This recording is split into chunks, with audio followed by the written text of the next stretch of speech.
Okay, this is A4, and today our topic to begin with is, and I didn't have time to move the Moodle section from the bottom where it goes by default, unfortunately, to the top, but I will. So our first,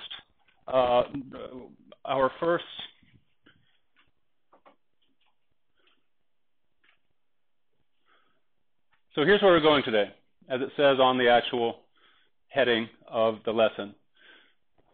You don't have to write all that down, although you're welcome to. So the first thing we're going to go into is linguistic determinism. I love this. Remember how geographic determinism was such an interesting question, right? Is geography destiny? Geographic determinism? China's isolation, China's Yellow River, China's land scarcity, arable land scarcity and population density. All of those things determined, arguably, the shape and direction of the growth of Chinese civilization. Well, in the same way, this is a really, really, really cool, I'm serious, like, listen to me talk about it. I get so excited. This is a really, really cool sort of meditation on grammar. I'm sure all of you love the idea of grammar. Neither do I, but this is fascinating, so check it out. Let's get started. Is grammar destiny? There's your first heading. Is grammar destiny? Linguistic determinism.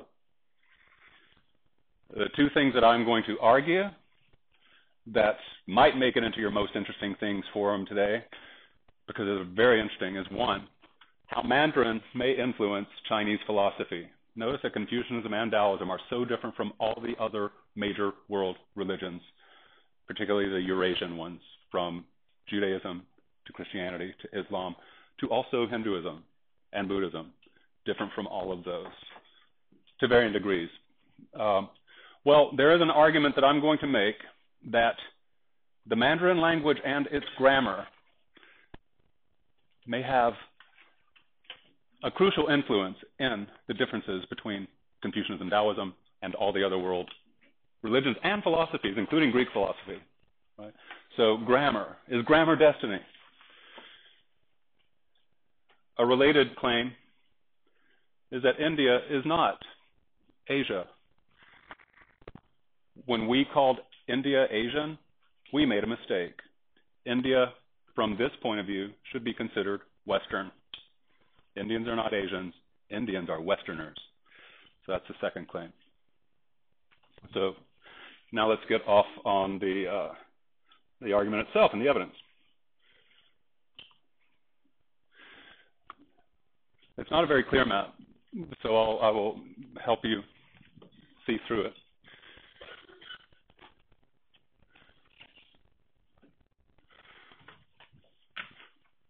Here's our first term. Paleolithic, meaning before old Stone Age. Paleolithic. This is before agriculture, roughly 35,000 years ago.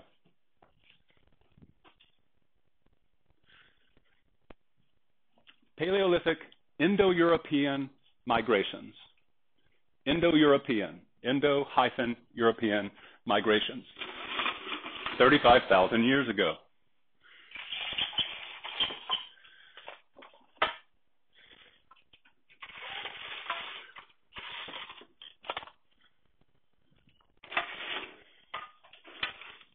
Should help a little bit.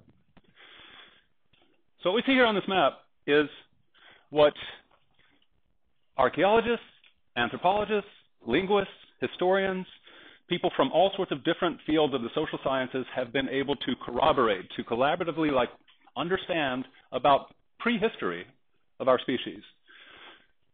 And that is this. This says PIE, and that is right here, Proto-Indo-European. Proto is a nice root word. It means earliest. So we know the word prototype. I'm going to make a prototype of this website or of this engineering design, right? This is my earliest sketch of the idea. So proto means earliest. These are the earliest Indo-European tribes. And where are they located? So here they are. The QuickTime actually records the clicks on the screen. That's why I'm over here with the computer. So here they are. Where are they? They're in the Caucasus Mountains. The word Caucasian comes from this range of mountains. And notice where those mountains are. between the Black Sea and the Caspian Sea up here in Central Asia. All right? So we have evidence that seems to locate them there at a given point in time, roughly 35,000 years ago, from which, as all nomadic tribes do, apparently they got so large that they could no longer sustain themselves with this large population because we're following animals that need pasture land and all that sort of stuff, and we're too big to survive on that amount of animals, and so we need to split. And so they start splitting. And the arrows show us where they split. They split east from the Caucasus Mountains down into today's Iran. Write this down, write this down, write this down. It's not hard. Eastern migrations from the Caucasus to Iran and to the Indus River, down here into India. That's the eastern migrations of the Proto-Indo-Europeans. The western migrations of the Proto-Indo-Europeans, look where they went. Into Turkey, into Greece. And so western migrations, Turkey, Greece, right? Note-taking skills. And into the Baltic states, into Germany, into France, into Italy, right? Into Hungary, on and on and on. So in other words, all over Europe. 35,000 years ago. Now, these were originally one tribe of nomads speaking one language, and that's the main idea. They spoke one language, and that language is an Indo-European language. And the Indo-European language has a certain grammar. And that grammar happens to be based on, your teachers give you red ink in the margins because you wrote a sentence fragment, right? And so you get that obnoxious frag period in the margins next to your sentence. Rahul, you laughed when you heard frag. What is wrong with a sentence that makes it a fragment? It's missing one of two things. One of two parts of speech. Either the subject or the verb. Now, the subject is what part of speech? Is it an adjective? No. What is it? It's a noun. Indo-European language is noun-based. The Indo-European languages are noun-based. We separate everything into things, nouns. People, places, and things. And an idea is not an idea unless it starts with a thing doing something. Ran to the store is a sentence fragment because there's a verb there, but there's no noun. What ran to the store? I have to know that because we're talking about things and what things do. The noun-based grammar of the Indo-European language.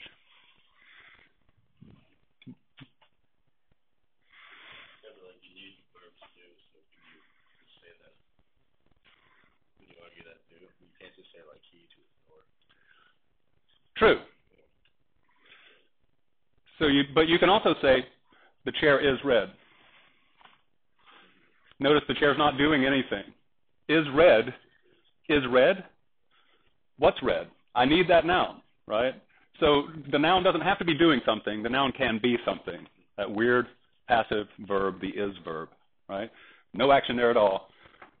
But in both cases, and thanks, Gabe, because you're helping me clarify the point. In both cases, whether it's a doing or being, you got to have a noun. Okay? Thank you. You helped me strengthen the point.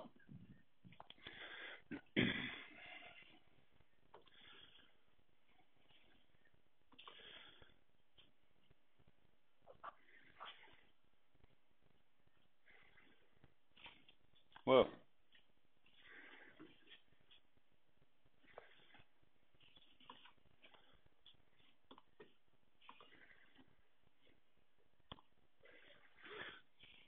I love this map. It really shows it. This is a map of the Indo-European. All of the colored, so notice, here's the Caucasus. So notice where they went. All of the dark colored stuff is Indo-European migration. So they went over across the steppe, sensibly, right? They're nomads. They're using the steppe to like pasture land, way up into Siberia and all that sort of stuff. They're also going over into Europe, as we just said. They're going down into India, as we just said. But notice the big spot that they didn't migrate into, staring at us. What is the subject of this course? And look at China. Why didn't they get into China? They went everywhere else, everywhere freaking else. Why didn't they get into China? The geographic isolation. So China doesn't speak the Indo-European language group. China's grammar is different. This is not my own argument, by the way. I'm just like sharing with you an argument from several interesting writers.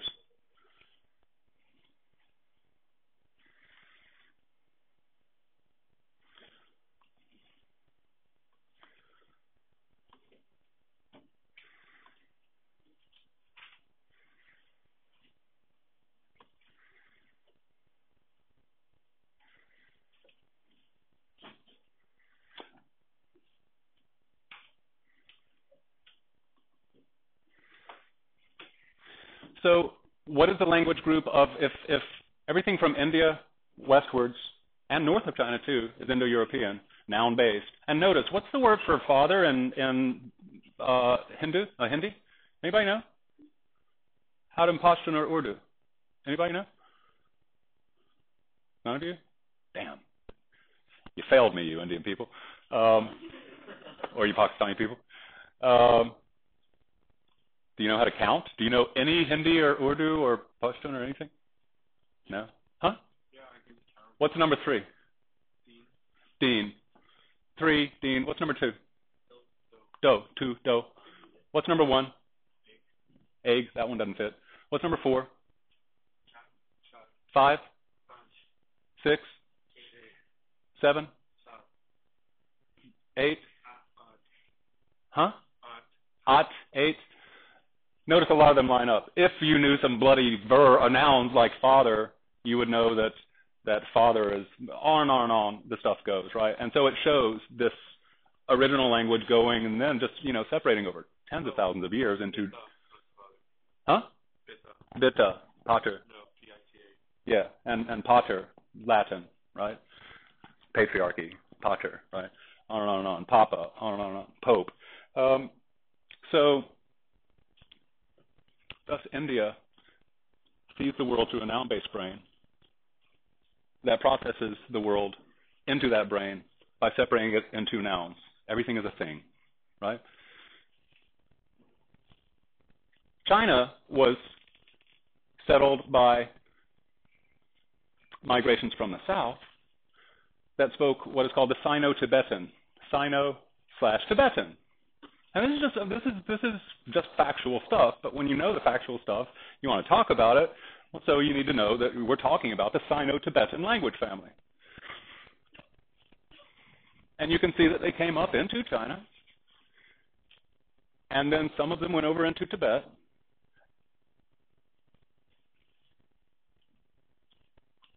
and then some of them went to the Central Plain. This blue arrow here going into the Central Plain of the Yellow River, that's the interesting one, right? Because that's the Sinitic language. That's Chinese, right? Different tribe, different proto-language, the Sino-Tibetan, and different grammar. So now we're here at our point. The grammar of the Chinese language has been described by linguists. Savannah, you still with me? Has been described by linguists as gerundic. Gerundic, as in gerunds. Oh my God, we're talking grammar. What's a gerund? Isn't that funny? It's a verb that acts as a noun. Running. Running is my favorite sport. Running is my favorite sport. Run is a verb, but running makes it a gerund. Notice it's the subject of the sentence, right? So gerunds are verbs, see, really, that are the subject of a speech. Actions, actions, actions. So the Sino-Tibetan language is one that processes the world through action.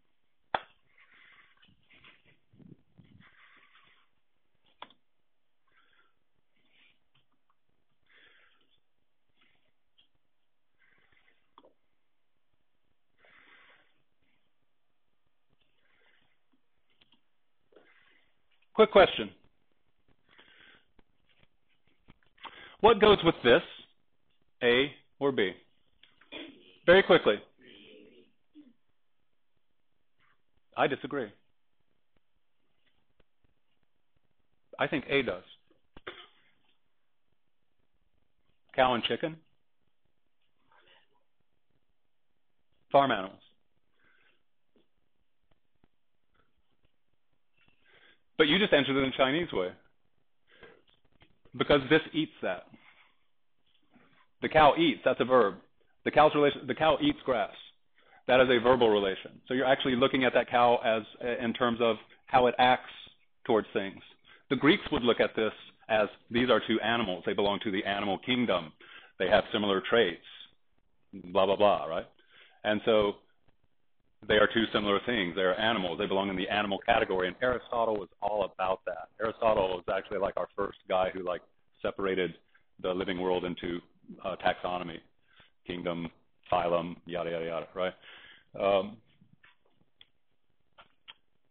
So interesting that we have that point of view. Is there anything else? No, I guess that's it. Okay. So what does this have to do with Chinese philosophy? Did we ever come to the?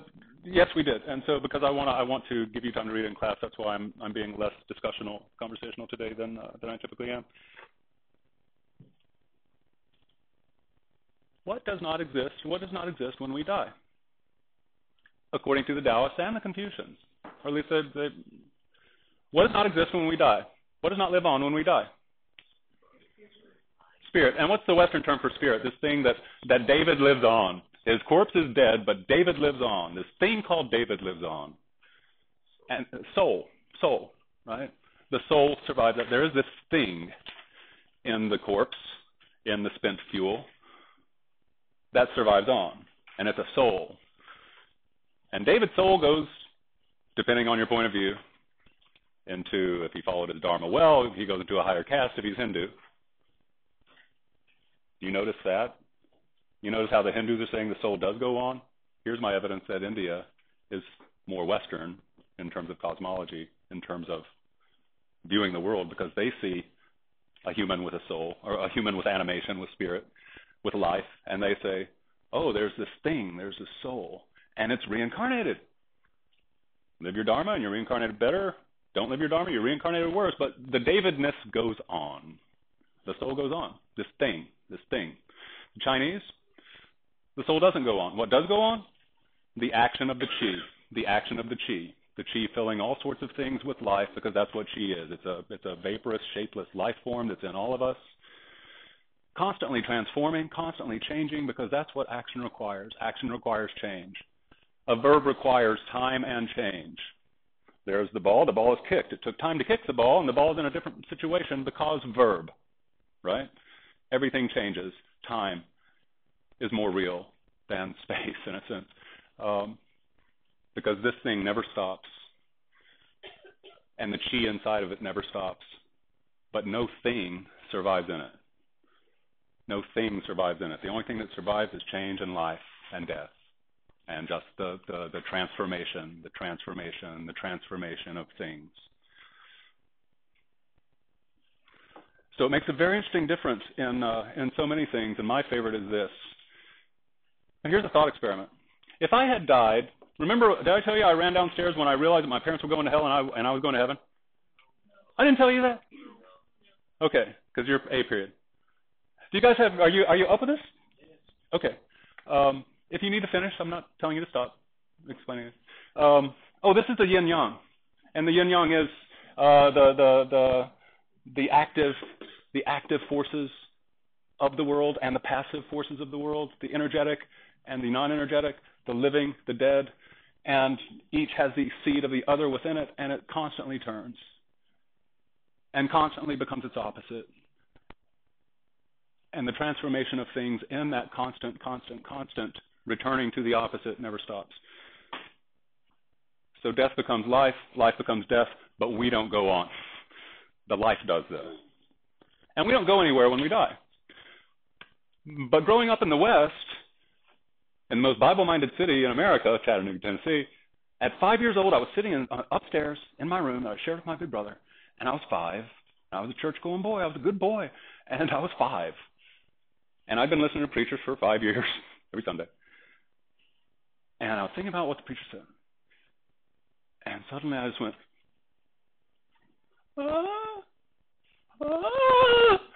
And I ran downstairs. I zoomed down the stairs and into my parents' bedroom and just flung myself on their bed. And they're both sitting there just watching TV. And they're seeing little Clay like run down there freaking out, just crying, losing it. Ah! And they were like, "What, dude?" And I was like, "What?" Dad started taking off his belt, and I was like, "Okay, I'm kidding." And I said this. I said, "When I die, I'm going to go to heaven. But you're going to hell. You're going to hell." And I knew that because Dad drank. Dad was a drinker. He went to bars. He got in fights as an adult, my dad. He got in barroom fights. Right? Bless his heart. Mom just didn't strike me as a person who really believed that Jesus died for her sins.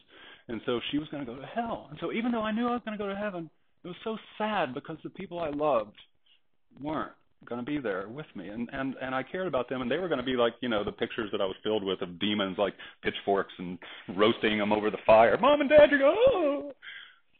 And they were like, "Where's the medication for Clay?" Right? I'm kidding, they didn't. But in any case, and so notice, in this view, the sort of sad part is we don't go on. But the sort of nice part is the people we love don't face eternal torment. Eternal. And, and then I guess the sad part again is, and those of us who believe correctly and what we were brought up being told, we go to heaven forever. That's the good part. But the bad part is, geez, but he was so cool and he just believed it. But here's the interesting question now, getting back to the noun and verb thing. If I had died at 5 and went to heaven, would my soul be a 5-year-old? What do you think? Discuss amongst yourselves. Is heaven full of people at the age when they died?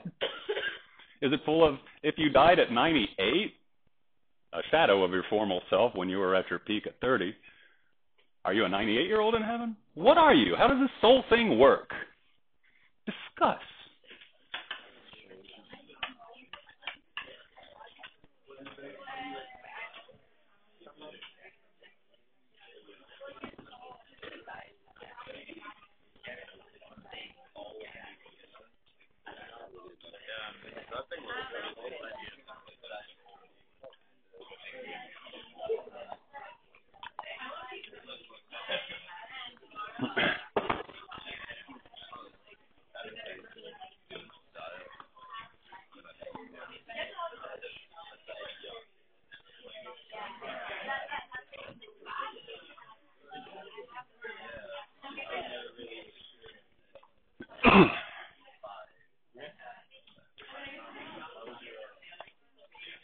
Okay.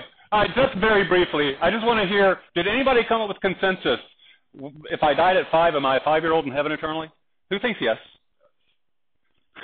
It's okay. There's no way to know, right? So you think yes. Why?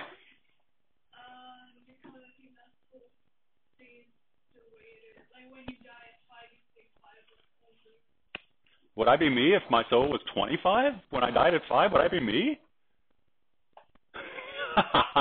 Isn't it great? Isn't it great? So I'm like, isn't it great to think these questions? See, in my youth, we weren't studying 24 hours a day. We actually got to climb trees. We had a tree house, and me and my friends in 7th grade, we would just lay in the tree house, literally a house in a tree that we made in the woods, and we just lay there and we just lay back, and we just well, wait a minute. So if God created the universe, if God created the universe before, so the universe started with God. Well, when did God start? And Scott's and we were doing the stuff that you just did, right? Because that's the stuff we did. They're fun thoughts, right? You guys don't have time to reflect, so many of you, and it's a sad thing. You don't have time to just reflect, it seems. Maybe I'm wrong, I hope not. But in any case, we certainly did because we didn't have homework, man. Are you kidding?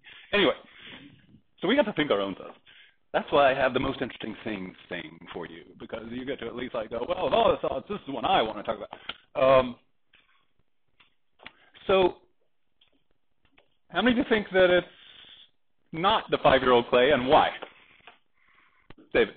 Gabriel. Okay. Please forgive me. Well, this is like the Western idea of heaven, right? And that's like described as like eternal bliss.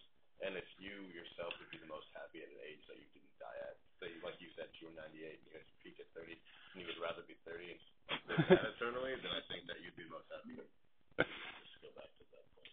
Leah. Can I go to like Chinese stuff, like when we're talking about how the human is we limit ourselves. Is it on topic or off topic? On topic. Okay, then go ahead. Okay, so when I think that when we were born with like a certain capabilities as a child, you think differently and everything. As you grow up, you open up in your human capabilities. Hopefully. And then when you're gone, you don't have that limitation anymore. So you can be a soul as anything. It doesn't have to be the way. Oh wow! So you're not even yourself at all. Yeah. Wow, I like that. I like that. It'd be so good not to be me in heaven. You know? Not to be me, to be like this awesome thing that's not me. Wow. Suddenly I don't really want to be me. You just made me think something really cool. Thank you. Yeah? I was thinking along that line, like, I'd think that you'd be like ageless, like you'd have no age, you'd have no gender. Like, you're just this soul who just, well, we're talking about the Western idea, who just loves God. It's different sort of happiness entirely. And yeah, maybe like a happiness that we might not understand right now, but. So you're not just Jake. You're not just Jake, like just not dying anymore. Yeah. Yeah. Like Yeah. So it's not just this life without death. Anybody else? Let's switch to the Chinese side.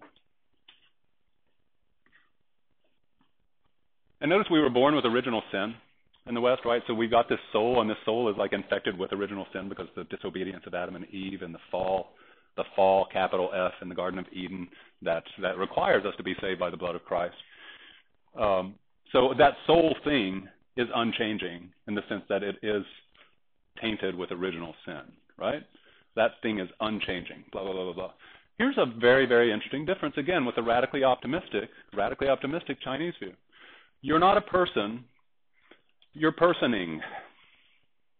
You're personing.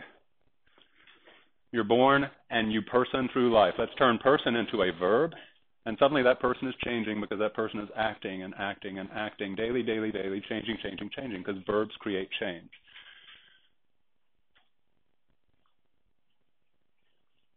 And there's nothing permanent because your soul is not a thing. It is a chi that is just transforming and transforming and transforming as it goes through action after action after action until it dies. Notice that now Buddhism, I'm having a really interesting conversation with a guy who knows about Buddhism far more than me on Facebook, in a Daoism group on Facebook. If anybody wants to join a Daoism group on Facebook, that's brilliant. It's just fun. These are just adults who love Lao Tzu and Zhuangzi, and they talk about it. And I'm on it, and I'm learning so much, and we share and we laugh because it's fun. If anybody's interested, I'll post the Facebook Zhuangzi group. It's great. But let's go on because, again, I want to get through today's stuff. Any last comments on that? Change versus nouns versus verbs. Peopling versus person. Chi versus soul. All of those things. Now the real-life consolations of Chinese philosophy. Now, I made this 2 days ago, and I was a different person. Let me try to figure out what I was saying then.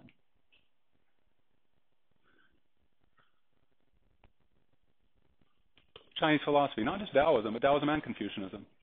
It's a very interesting thing for two reasons. To lose my little sister. That one was completely out of the blue. My little sister, the youngest of 5 kids, died 3 years ago. And that was shocking because I expected my father's death. That was no shock. But Tony, she was the most lively and my favorite, and she was like the most beautiful and the most lively and healthy. She was the best of us 5, and she died first. She just didn't wake up one morning after going to bed the night before. And then Dad's death, but both of them. Well, the Taoist thing, I teach this, I teach this, I read this, I think this, and notice this is not a religious thing, this is just simply a way of experiencing the world. The Taoist thing was very, very calming because of the calm Taoist attitude towards death. And so the Taoist way is very valuable when loss like this happens. But at my father's death particularly, the Confucian side, how do you do a ritual well? How do you do a funeral well? How do you treat the living? How do you treat the family? How do you do a funeral well? That ritual thing. I'm not bragging, certainly. I am telling you that this is what living it, because Confucius makes you really conscious of like your relationships with others. That's what Ren is. It really is co-humanity, relating to other human beings, including family and everybody else that's in your presence. Being aware that they exist, valuing that they exist, whether you know them or not, respecting them, and trying to be like sincere with them and meaningful with them. And my family is the most whacked out, completely like broken family in the world, right? My brother disowned me. Did I tell you that? My brother disowned me, right? He's the oldest, and he's an accountant. And I was quite a hippie at certain periods in my life when I was trying to just like find what I thought was sane, good, and beautiful in a culture that I thought was insane, ugly, and bad. So I was seeking God and philosophy for years, and my brother was an accountant. So he was making good money, like counting profits and losses in his little double entry bookkeeping form for a record store, and living in a nice little suburb in a walled community in a nice brick house. And he had money, and he saw Clay like, Jesus, now he's in China. Jesus, now he's in the army, right? Jesus, now he's doing that. What's Clay? God, he's in his 14th year of college. What is my little brother? What a loser, right? And so he disowned me. I was like, wow, that's interesting, because I was never a bad person. But in any case, and I was just like, okay, let him, because clearly he's successful in all the wrong ways if he can do that to a family member, right? So I didn't change, I didn't beg, I didn't anything. I was just like, I just live in such a broken family. This is so unfortunate, right? I want a good family, and I don't have one. And Dad dies. And I go back, and I'm just being the Confucian that I am, which is not a religious thing at all, right? It's just I understand this stuff. It makes such sense to me that practicing it is easy because it makes you better as a human. And I swear, here's the part where I'm not bragging, I'm telling you the truth. My behavior in this funeral situation with all of the family coming, brother who had disowned not just me but sisters, other family relations, all sorts of stuff. I swear to God, and I could give you evidence, my family healed because I was Confucian throughout this entire death, funeral, and wake afterwards. And my brother is now back with me and more supportive of my mother and not so hard-hearted and all sorts of stuff. And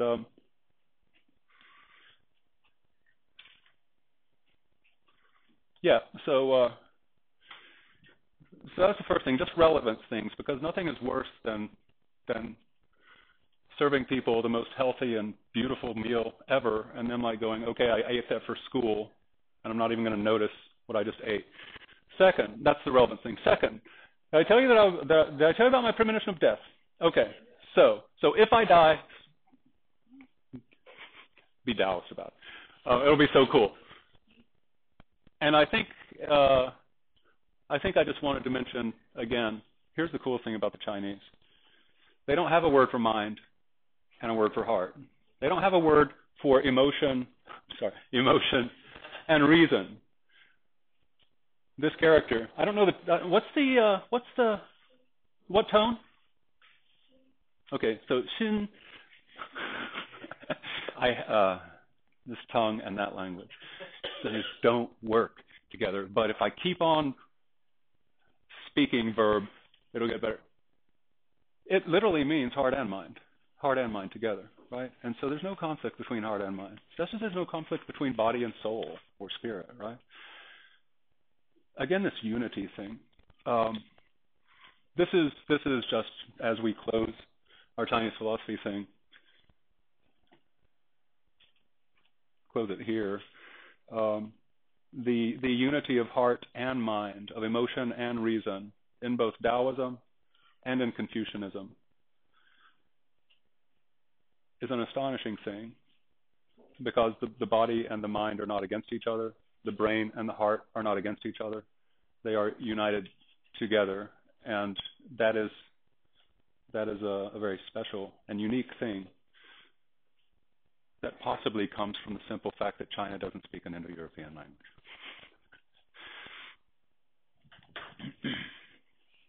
I'm going to skip the invitation to the project, and let's go on now to legalism. Now, so last bit on the notes. Transition to legalism. It's the other Chinese philosophy. If we picture Confucius and Lao Tzu both talking to a warring states lord saying, make my philosophy a policy, no, make mine. We got to picture a legalist sitting next to them saying, no, make mine. What I've given you is some pages from the introduction to the Chinese philosopher Han Feizi, who I'm reading for the first time right now, and he's the last Chinese philosopher. So the time is 10:40, and we have until 11:20. Good, we got plenty of time. We've got so much time that I'm going to suggest that we. Am I right? That's sweet. All right.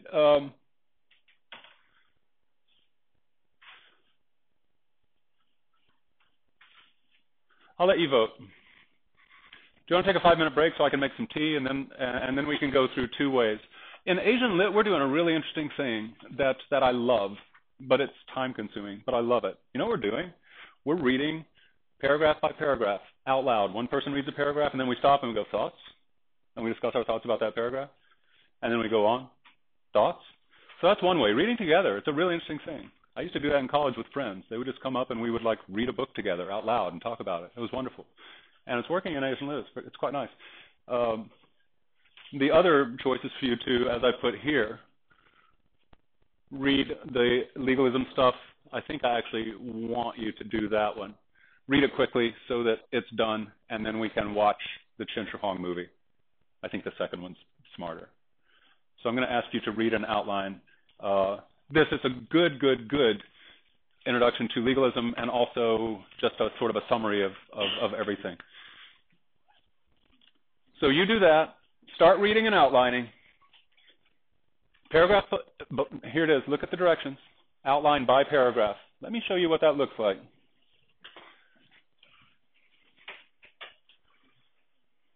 Now I do need Facebook.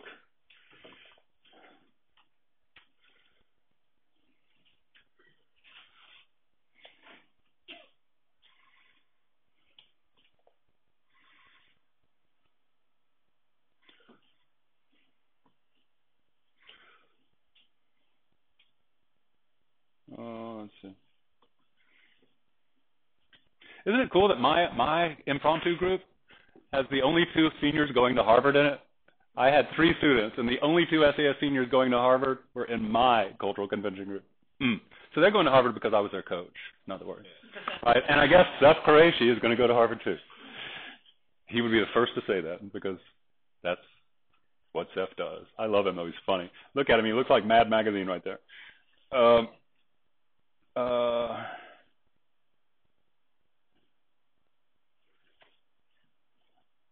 Yeah, so this is the book, by the way.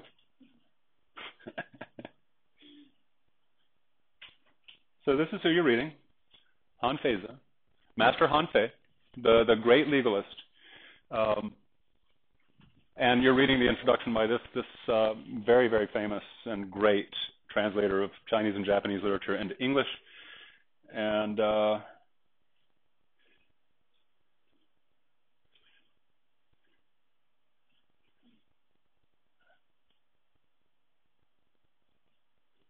Jesus says you're fat. I'm not kidding. Jesus thinks you're fat. That's a preacher lady telling people about God's diet and send us money. Right? It's so funny. Not all Christians are like that, right? We all know this. But some of them unfortunately are.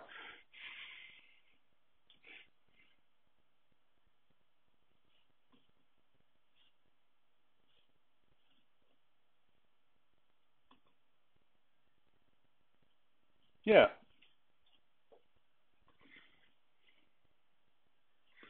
So what does it look like to outline paragraph by paragraph? This is me outlining the Chinese philosopher. Did you read? Okay, shall we discuss? Do you have anything that you wanted to say, by the way, about the Harvard lecture? What do you think? Did you watch it? Thoughts? I feel like it kind of fleshed out more exactly the difference between Daoism and Confucianism was the difference between their rulers and the way you go about things. Because Confucian was very kind of like, make sure you do this, make sure you do this.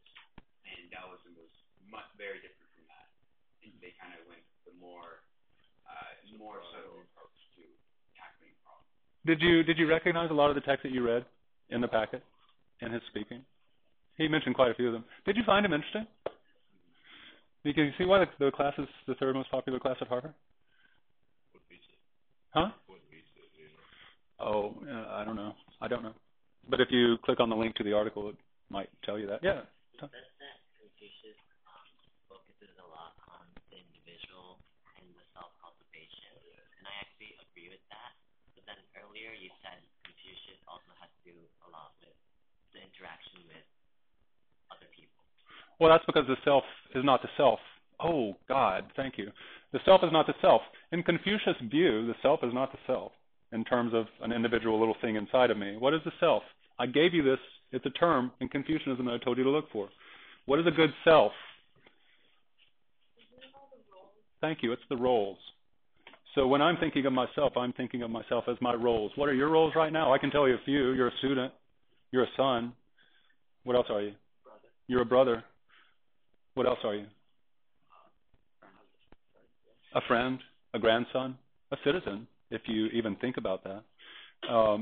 Like, what sort of, right? A member of society, all sorts of stuff, right? So it's your roles. It's not yourself. It's not some little soul thing. And notice that self changes. Those roles change because he's not going to be a son always because his parents are going to die one day as he changes and everything around him changes.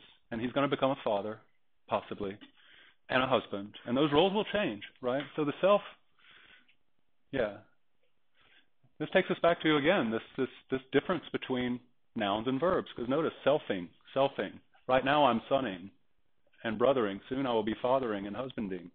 And then grandfathering. And then dying.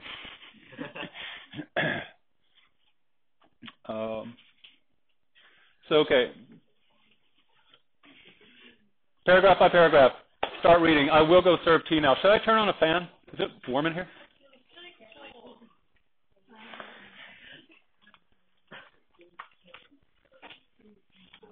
Look, it's not even on.